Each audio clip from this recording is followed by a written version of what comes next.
বহু বছর পর 21শে জুলাইয়ের পথে কংগ্রেস। কৃষ্ণনগর থেকে কলকাতামুখী কর্মী সমর্থক তৃণমূলকে তীব্র আক্রমণ আব্দুর রহিম শেখের। দীর্ঘ কয়েক বছর পর 21শে জুলাইয়ের সভায় যোগ দিতে কৃষ্ণনগর থেকে জাতীয় কংগ্রেসের কর্মী সমর্থকরা কলকাতার উদ্দেশ্যে রওনা দিলেন। যাত্রার আগে কংগ্রেস নেতা আব্দুর রহিম শেখ রাজ্যের শাসক দল তৃণমূল কংগ্রেসকে তীব্র ভাষায় আক্রমণ করেন। তিনি অভিযোগ করেন, রাজ্যে গণতন্ত্র বিরোধী রাজনীতির পরিসর ক্রমশ সংকুচিত হচ্ছে। তবে সমস্ত বাধা উপেক্ষা করে কংগ্রেসের কর্মী সমর্থকরা মানুষের স্বার্থে আন্দোলন চালিয়ে যাবেন বলে দাবি করেন তিনি।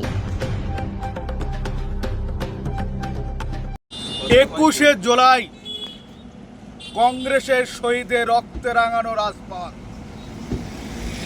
সেই শহীদের রক্ত নিয়ে রাক্ষসী মমতা সেই শহীদের ওপর দাঁড়িয়ে 15টা বছর রাজনীতির রাঙিঙ্গায় রাজনীতি করে গেছেন। তার যে রক্ত রাঙানো রাজপথ যিনি করেছিলেন, সেই মনীষ গুপ্তকে তিনি মন্ত্রী করেছেন।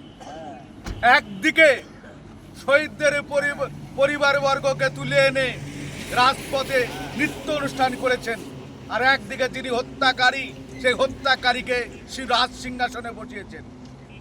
সেই যন্ত্রণা দীর্ঘদিন বুকে নিয়ে কংগ্রেস ছোট্ট করে হলেও একটা অনুষ্ঠান করেছে, শহীদদের প্রকৃত মর্যাদা দিয়েছেন। দিন এসেছে, শহীদদের রক্ত যদি কোনোদিন ব্যর্থ হয় না, তা যুগে যুগে প্রমাণিত হয়েছেন। পশ্চিমবঙ্গের রাজপথ আজ প্রমাণ করছেন যে শহীদদের রক্ত কোনোদিন ব্যর্থ হবে না। তাই আজ শহীদদের প্রকৃত মর্যাদা দিতে আমরা সবাই কলকাতা রাজপথে সেই শহীদদের প্রকৃত মর্যাদা দেওয়ার জন্য রওনা হচ্ছি। শহীদরা প্রকৃত মর্যাদা পাবে, শহীদদের আত্মদা শান্তি পাবে, মনীষ গুপ্ত সাজা পাবে। এটাই আমাদের জাতীয় কংগ্রেসের বক্তব্য, এটাই আমরা জাতীয় কংগ্রেসের একমাত্র আরাধনা বিষয়। আপনার নাম? আমি আব্দুর রহিম শেখ, প্রদেশ কংগ্রেস কমিটির সম্পাদক।